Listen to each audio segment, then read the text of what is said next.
Assalamualaikum warahmatullahi wabarakatuh. Madayaw, ugmayong adlaw kaninyong tanan. Magandang araw sa inyong lahat. Good day to everyone.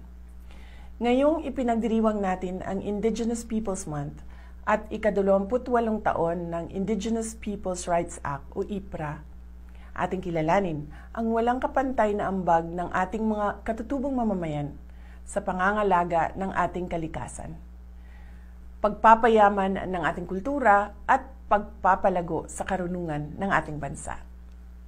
Ang kanilang pamana ng dunong at tradisyon ay patuloy na nagbibigay ng lakas at pagkakakinlanlan sa atin bilang mga Pilipino.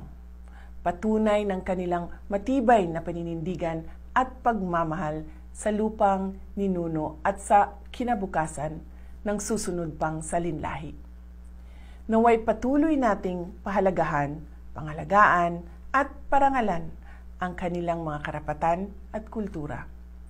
Sama-sama nating itaguyod ang makatarungan at inklusibong pag-unlad kung saan ang bawat katutubong Pilipino ay nabubuhay ng may dangal, kalayaan at sapat na suporta para sa pamahalaan at komunidad. Happy National Indigenous Peoples Month!